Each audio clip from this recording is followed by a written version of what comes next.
كافة واعلموا أن الله مع المتقين صدقت يا رب العالمين. وقال رسول الله صلى الله عليه وسلم أفضل الصيام بعد شهر الله المحرم أو كما قال عليه الصلاة والسلام.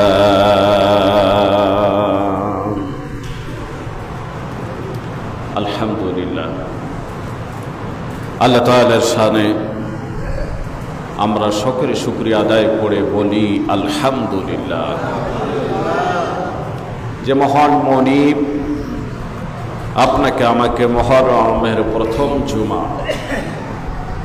তারিখার মসজিদ আসা তৌফিক এনায়েত করে দিয়েছেন, এজন্য প্রাণ উজাড় করে সকলে বলি আলহামদুলিল্লাহ। আর জোরে বলি আলহামদুলিল্লাহ।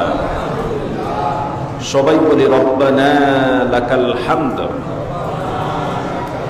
হামদান কাসীরান তয়্যিবান মুবারাকান ফি। সংক্ষিপ্ত করে দুরূদ সালাম পাঠ করছি রাসূল করিম সাল্লাল্লাহু আলাইহি ওয়াসাল্লামের শানে।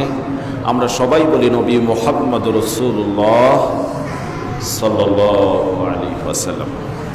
সম্মানিত ভাইরা, এই মাসটি পড়েছে আরবির মুহররম মাস, হিজরি সনের প্রথম মাস। মুসলমানদেরকে এই মাস থেকে হিজরি সনের গণনা শুরু করেছেন এবং হিজরি সন গণনা করাটা হচ্ছে কিছু সংখ্যক মুসলমানদের জন্য ফরজে কিফায়া। আফসোসের বিষয়, আজকে মুসলমানদের ভিতরে শতকরা 80% মুসলমানকে যদি আপনি প্রশ্ন করেন যে ভাই আপনি বলুন তো হিজরি সনের প্রথম মাসটার নাম কি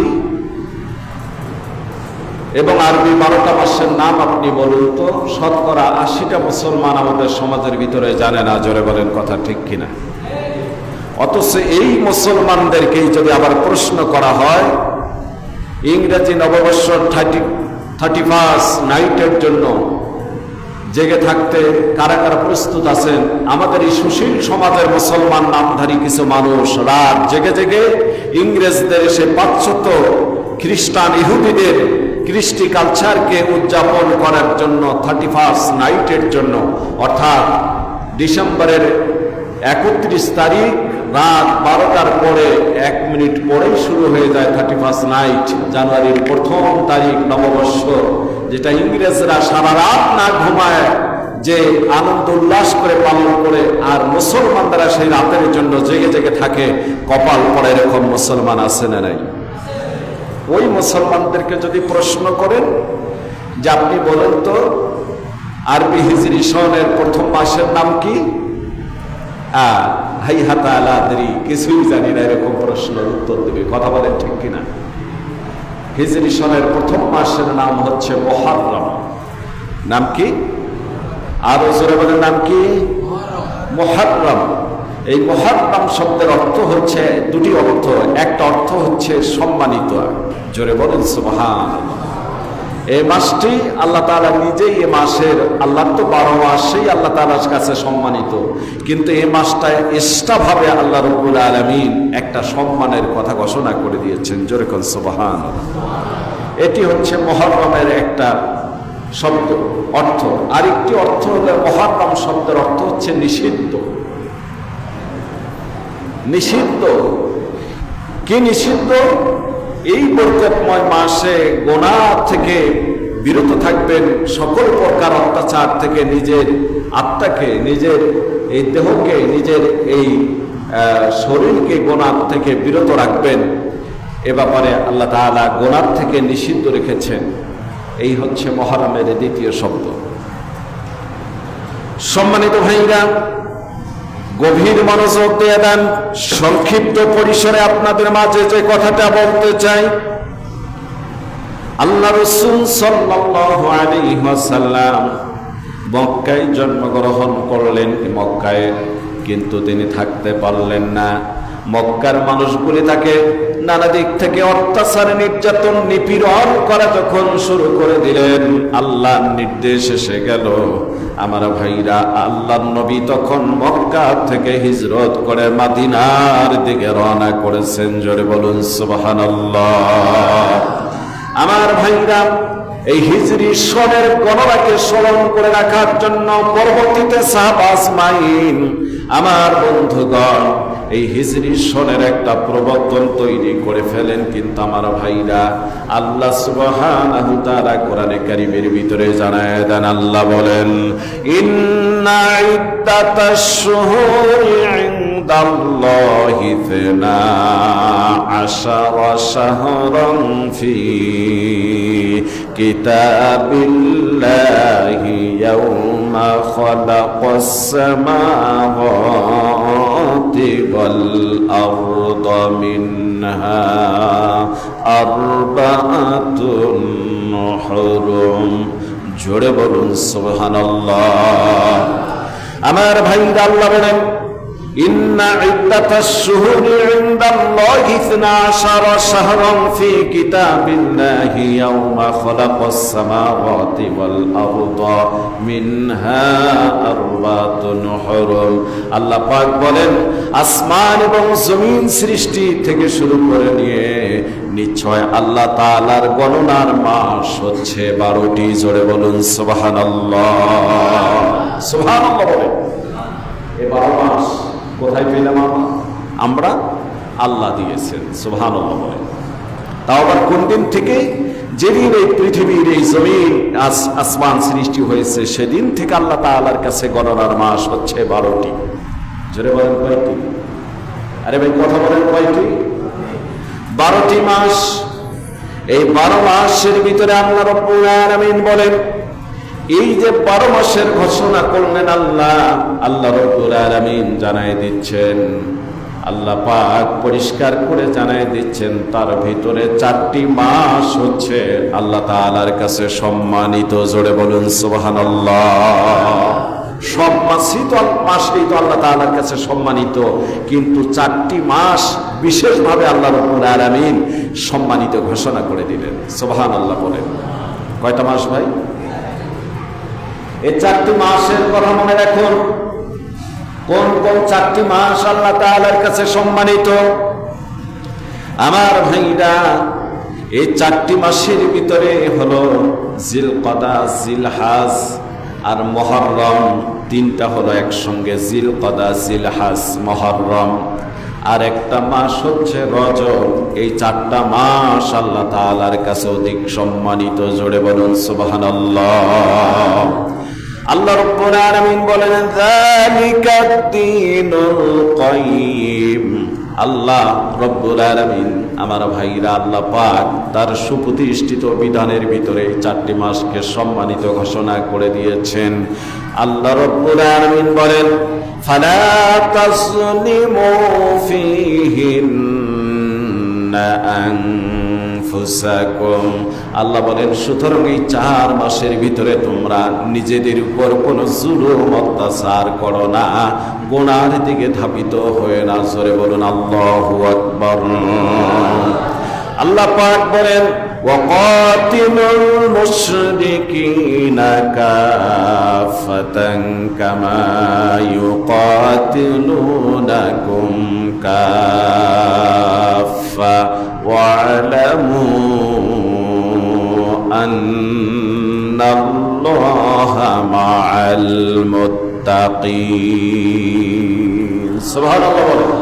আল্লাহ বলেন, তোমরা মুশরিকদের বিরুদ্ধে সারিবদ্ধভাবে, কাতারবদ্ধভাবে জিহাদ করো, সংগ্রাম করো, যেভাবে তারাও তোমাদের বিরুদ্ধে লড়াই করে, সংগ্রাম করে। ওয়া'লামু আন্নাল্লাহা মা'আল মুত্তাকিন। জেনে রেখো, আল্লাহ তাআলার কাছে মুত্তাকিনরা অত্যন্ত দামি। জোরে বলুন না সুবহানাল্লাহ। আমার ভাইরা, মনোযোগ দিয়ে দেন, গভীর মনোযোগ দিয়ে দেন। এই 4 মাসের ভিতরে জিলকদা, জিলহাজ, মুহররম আর রজব, এই 4 মাসের ভিতরে ইসলামের প্রাথমিক যুগে যুদ্ধ বিগ্রহটা সম্পূর্ণরূপে হারাম ছিল, নিষিদ্ধ ছিল।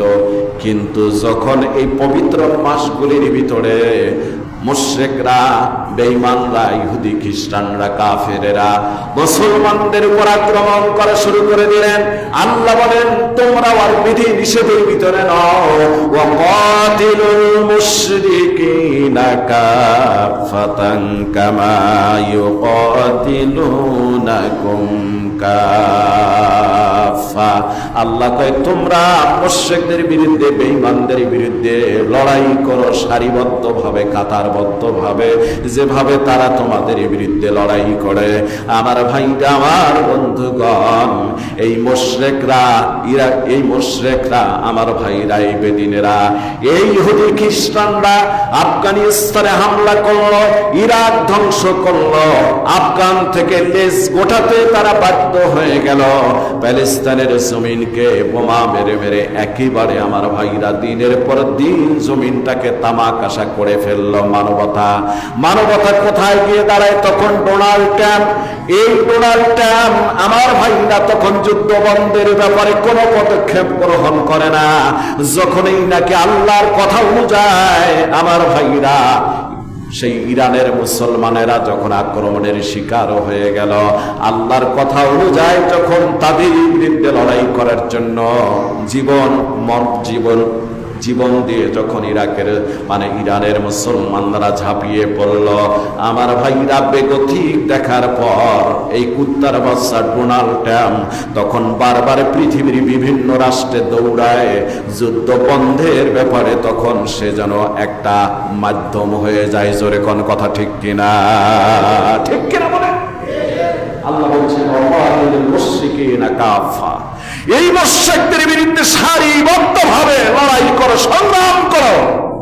কিন্তু আফসোসের বিষয়, যখন গোটা পৃথিবী মুসলমানরা তাকিয়ে তাকিয়ে দেখে প্যালেস্তাইনের মুসলমানদেরকে ঈদের বিরাক্রমণ করা হয়, তখন কোন মুসলমান যখন দাঁড়ায় না, ইরান বাপের বেটা যখন হামলা করা শুরু করে দিয়েছে, আমার ভাই, আমার বন্ধুগণ, তখন ডোনাল্ড ট্রাম্পের মাথা ব্যথা তৈরি হয়ে গিয়েছে। তখন যুদ্ধ বন্ধের ব্যাপারে সে বিভিন্ন তার প্রান্তে দৌড়ায়। আমরা বলবো এমন সময়ের ভিতরে ইরানকে আল্লাহ যেন শক্তি দেয়, আরো সামর্থ্য দিয়ে দেয় এই ইহুদির জাতিগুলিকে ধ্বংস করার জন্য। এখন অল বিশ্বের ভিতরে আমি মনে করি ইরানই যথেষ্ট। আর ইরানকে যদি কেউ সহযোগিতা করে একটু, আমার ভাইরা, আফসোসের বিষয়, অলরেডি যুদ্ধ শুরু হওয়ার কিছুদিনের ভিতরে প্রশ্ন উঠে গিয়েছে, কিছু সংখ্যক নাম করা মুসলমান বলা শুরু করছে ইরান হচ্ছে শিয়া। মুসলমান কিসের শিয়া, সুন্নি, কুর্দি, এগুলি দেখার দাম নাই। তোমার ভাই যেখানে আক্রমণের শিকার হবে আর তাদেরকে যারা প্রতিরোধ করার জন্য দাঁড়াবে, হোক শিয়া হোক সুন্নি, দেখার কোনো বিষয় না। আমরা তাদেরকে সমর্থন জানাতে বাধ্য। কথা কয় না, ফতোয়াবাজি করার কোন সুযোগ আসেনি। আফসোসের বিষয় আমার ভাইরা, যখন এদেশের মুসলমানরা 95% দেখতেছেন ইসলামী অক্ষের একটা তার প্রান্তের দিকে মুসলমানরা পৌঁছে গিয়েছে, সামান্য কিছু বাকি সময় অন্তে সেটাও হয়তো পরিপূর্ণ ঘোষণা হয়ে যাবে। এই মুসলমানরা একটা সুন্দর আশার আলো দেখতেছে। আমার ভাইরা, এই অন্ধকার আমাবস্যার সেই 17 বছরের জীবন পেরিয়ে বাংলার জমিনে ইসলামী পতাকার একটা সুন্দর আবির্ভাব আজকে মুসলমানরা অনুভব করতে পারতেছে। সেই সময় আমার ভাইরা, এক শ্রেণীর নাম করা আলেম যাদেরকে আন্তর্জাতিক নামে আমার ভাইরা উপাধি দেয়া হয়, এই আন্তর্জাতিক বেঈমানগুলি আজকে বেঈমানদের সঙ্গে ঈমান হারা মানুষগুলির সঙ্গে আজকে ঐক্য করতেছে। জোরে কোন কথা ঠিক কিনা? জোরে বলেন ঠিক কিনা? আমার ভাইরা, আমি মনে করি জমিয়তকে আমি মনে করব আপনারা এজন্যই তাদের সঙ্গে আতাত করতেছেন, এজন্যই তাদের সঙ্গে ঐক্যের দিকে গিয়েছেন, কারণ আপনাদের ফিল্ড আসলে ভালো নয়। আপনারা গেলেই আমাদের কিছু আসে না, যায় আসে না। কিন্তু আফসোসের বিষয়, যে সময় ক্লান্তি লগ্নে সামনে সুদিন দেখতে চাচ্ছে, সেই সময় পাছাটা কিছু আবেগ, কিছু গোলাপ, এই লোকগুলি আজকে চলে যাচ্ছে। আমার ভাইরা তাদের দলের ভিতরে যারা এদেশের চাঁদাবাজি, হত্যা, লুণ্ঠন, আজকে যারা আজকে একটি নতুন নামে আবির্ভাব হচ্ছে, আমার ভাইরা তাদের সঙ্গে আতাত করতে যাচ্ছে। এরা চায় না এদেশে ইসলাম কায়েম হোক। কথা বলেন না কেন? আসলে ইসলাম কায়েম হোক চায় না। এদের নাম দিয়েছি আমি খতিয়ে কাঙ্গালি, লন্ডনের বাঙালি। আমার ভাইরা যাদের নামের শুরুতে অনেক আল্লামা, অনেক কথা লেখা হয়, যাদের 5 মিনিটের বক্তৃতায় হাজার হাজার মানুষ জীবন দিতে প্রস্তুত হতে হয়, এই বক্তৃতা আমার কাছে মনে হয় শুধুমাত্র লোক দেখানো ছাড়ার কিছুই নয়।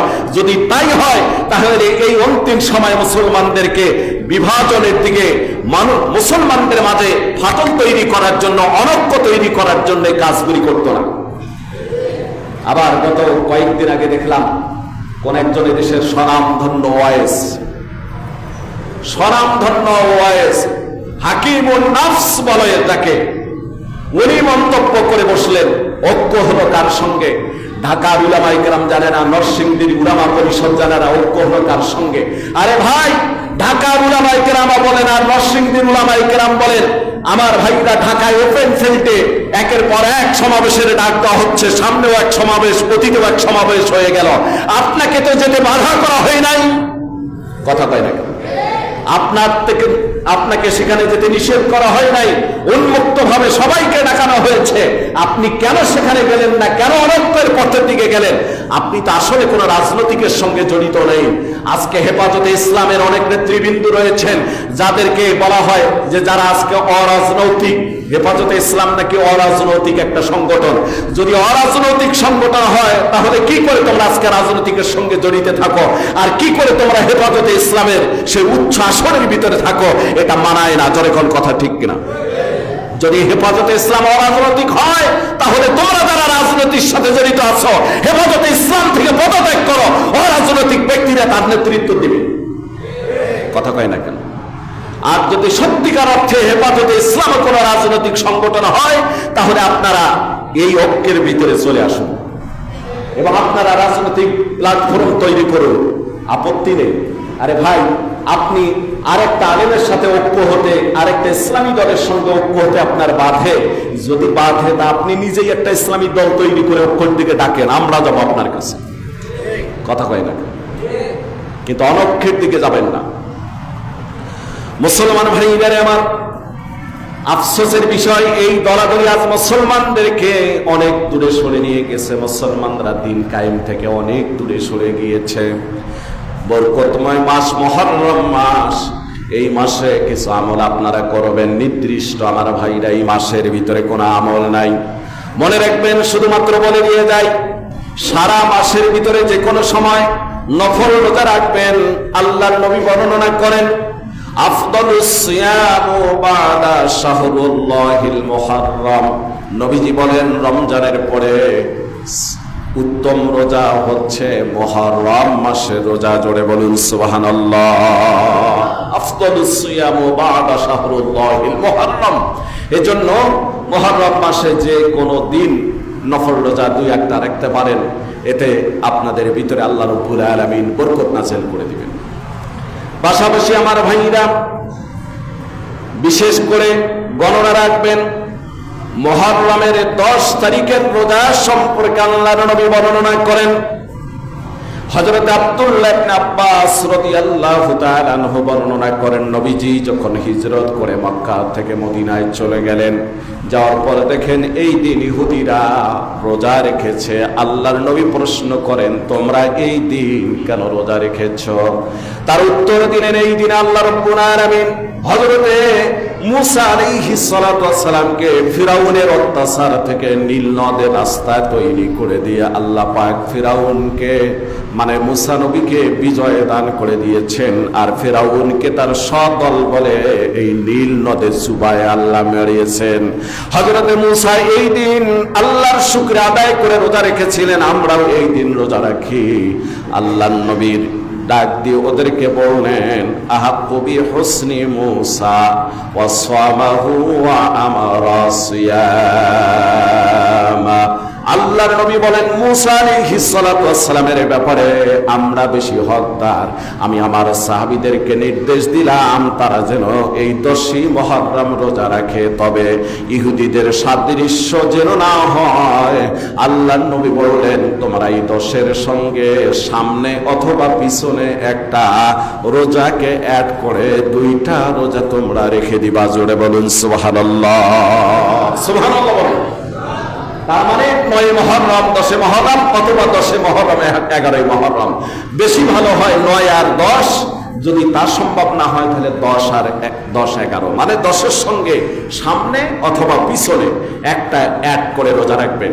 আল্লাহ পাক যেন আমাদেরকে তৌফিক ইনায়েত করে দেয়, বলুন আমিন। কেন রোজা রাখবেন আমার ভাইরা? নবীজি বর্ণনা করেন, আল্লাহর নবী বর্ণনা করেন, সিয়ামু ইয়াউমি আশুরা আহতাসিবু আলাল্লাহি আন ইউকাফিরাস সানাতাল্লাতী ক্বাবলাহু ওয়াস সানাতাল্লাতী বা'দা। আল্লাহর নবী বর্ণনা করেন, আমি আল্লাহ তাআলার দরবারে আশা রাখি 10ই মুহররমের রোজা আল্লাহ রাব্বুল আলামিন আমার 1 বৎসরের, তার মানে রানিং জীবনের 1 বৎসরের গুনাহ আর সামনের 1 বৎসরের গুনাহ আল্লাহ মাফ করে দিবে। সুবহানাল্লাহ। এই 10ই মুহররমের রোজা রানিং বছরের জীবনের গুনাহ আল্লাহ মাফ করে দিবেন। যেদিন থেকে রোজা রাখলেন এই বছরের আর সামনের 1 বছরের জীবনের গুনাহ আল্লাহ পাক মাফ করে দিতে পারেন। জোরে বলুন না সুবহানাল্লাহ। আমরা রাখবো ইনশাআল্লাহ, বলুন ইনশাআল্লাহ। এই 10ই মুহররম উপলক্ষে বিশেষ করে আশুরার দিন 10ই মুহররম অনেক আমাদের সমাজের ভিতরে কুসংস্কার হয়। বিশেষ করে আপনি যদি কখনো সৈয়দপুরে যান, এখানে বেহারি অনেক রয়েছে, শিয়া সম্প্রদায়ের লোকেরা রয়েছে। এদের যে কর্মকাণ্ড দেখলে আপনি আশ্চর্য হয়ে যাবেন, গা খুলে ফেলে। কেউ তরবারি নিচ্ছে, ছুরি নিচ্ছে নিজের গায়ে, হায় হাসাইন হায় হোসাইন, এইভাবে ছুরি দিয়ে আঘাত করতেছে, রক্তাক্ত হয়ে যাচ্ছে। কেউ আবার লোহার খঞ্জরির মতো কিছু লম্বা করে সিনের মধ্যে বানিয়ে নিয়েছে, পিঠের মধ্যে মারতেছে, হায় হোসাইন হায় হোসাইন হায় হাসাইন, এইভাবে চিৎকার করতেছে আর মারতেছে, পিঠে রক্তাক্ত করতেছে। এই সব লোকগুলি কি করে জানেন? এই লোকগুলি বিশেষ করে 10ই মুহররমের আগেই, 10ই মুহররমের দিন এই লোকগুলি কবরের মধ্যে আগুন মোমবাতি জ্বালিয়ে দিচ্ছে, ফটকা ফুটাচ্ছে, তাজিয়ায় ঘোড়া তৈরি করতেছে হাসান হুসাইনের নামে, তা আবার টেনে টেনে বহন করতেছে। এসব কাজ ইসলাম কখনো সমর্থন করে? এসব কাজ ইসলাম সমর্থন করে না। এসব কাজ কখনো ইসলাম সমর্থন করে না। আমার ভাইরা, আমার বন্ধুগণ, যা অন্যায় তা অন্যায় বলতেই হবে। এই কাজগুলি বিশেষ করে ইরানের লোকেরা করলেও আমি আপনাদেরকে বলবো, তারা তো মুসলমান, তাদেরকে তো আপনি কাফের সরাসরি বলতে পারবেন না, পারবেন কি না? আরেকটি বিষয় আমি অনেক সময় বলে থাকি, ধরুন আপনার আপন ভাইকে, আপনার আপন ভাইয়ের একজন শত্রু, সে আপনার আপন ভাইয়ের প্রাণনাশের হুমকি হয়ে দাঁড়িয়েছে এবং কখনো কখনো প্রাণনাশের হুমকি দিচ্ছে। আপনার আপন ভাইকে যদি কোনো ব্যক্তি শায়েস্তা করে, তাহলে আপনাকে সহযোগিতা করলো কিনা? কথা কয় না কেন? আপনাকে সহযোগিতা করেছে তো। ঠিক আপনার আমার আপন ভাইয়ের মতো আমার ভাইরা প্যালেস্তাইনের মুসলমানদেরকে যারা নির্বিচারে হত্যা করতেছে ইহুদিরা, এদেরকে শায়েস্তা যে মুসলমানরা করতেছে, হোক না সে শিয়া, হোক সে সুন্নি, হোক সে কুর্দি, ওরা আমাদের ভাই, ওদের পাশে আমাদের দাঁড়ানো দরকার। যতদিন বাঁচবো ততদিন সমর্থন তাদেরকে দেব, এই শয়তানগুলিকে শায়েস্তা করার জন্য, যেন আল্লাহ পাক তাদেরকে আরো তৌফিক দান করে দেয়, বলুন আমিন। হিটলার একটা কথা বলে গিয়েছিলেন, হিটলার অনেক ইহুদিদেরকে হত্যা করতে করতে অল্প কয়েকজন ইহুদি রেখে গিয়েছিলেন।